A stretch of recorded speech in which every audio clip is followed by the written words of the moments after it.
उदाहरण के तौर पे एक दूसरा है मेडिकल सुविधा होगा। आज देश में मेडिकल सुविधा इतनी महंगी होगी, अगर आप सरकारी हॉस्पिटल में जाते हो तो भेड़ बकरियों की तरह आपका इलाज होता है, देखभाल होती है।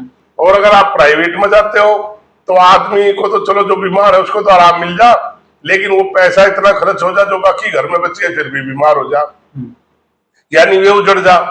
तो इस पर सरकार को ध्यान देना चाहिए, और सरकार तभी ध्यान देगी जब हम सभी की मांग होगी और हम जोर शोर तरीके से इस मांग को रखेंगे।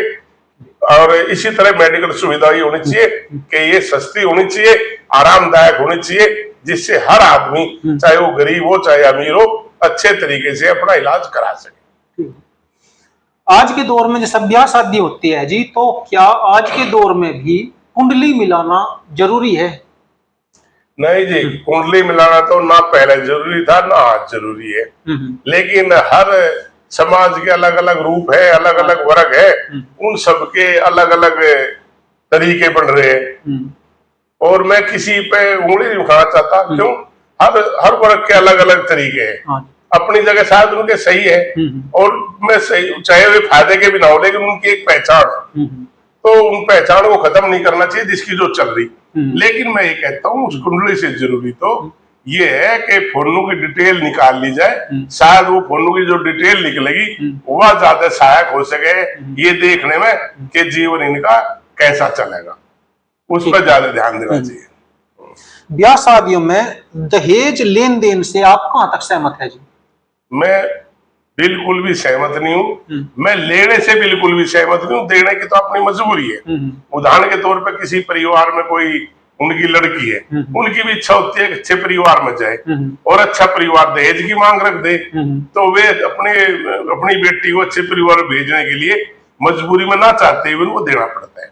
लेकिन मैं लेने के सख्त खिलाफ हूँ, क्योंकि देना तो मजबूरी लेकिन लेना तो अपने हाथ में है। तो जो दहेज लेते हैं मैं उनके सख्त खिलाफ हूँ। हमारे इस दुनिया में सबसे महत्वपूर्ण जो रिश्ता है वो है पति पत्नी का, ठीक है ना? और जो पति पत्नी का सबसे महत्वपूर्ण रिश्ता है, और हम उसके घर कोई कंगाल बना रहे, उनसे हम दहेज ले रहे। हम ये नहीं सोचते लड़की का पिता की क्या हालत होती होगी, लड़की के जो भाई है उनकी क्या हालत होती होगी, जो वो दहेज जो खर्च किया उसको खर्च पे लेते हैं। जब हम ये और फिर हम पत्नी से ये चाहते हैं आज्ञा पत्नी हमारी पूरी भगत नहीं बनकर रहे, हमारे माँ बाप की सेवा करे।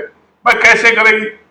उसके मन में तो ये आ गया कि ये तो मेरे माँ बाप ने खरीदा है, मेरा पति तो धन दे के, और जो खरीदा है वो गुलाम होता है, तो उसके मन में ये रहते हैं तो गुलाम है मेरा, तो इसी तरह वो बर्ताव करती है फिर जैसे गुलाम के साथ कर रही, और वही घरों में दरार का कारण बनते हैं। तो ऐसे जो दहेज लेता है मैं तो समझता हूँ वो सब समाज में या इस दुनिया में सबसे बेकार आदमी है जो दहेज लेता है।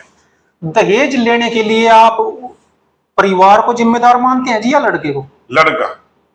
देखो जब हम किसी लड़के की शादी करते हैं वो पूरा परिपक्व हो जाता है, यानी वो 18 साल 20 साल 21 साल का हो जाता है। 18 साल के को वोट गिरने का अधिकार है, ठीक है ना?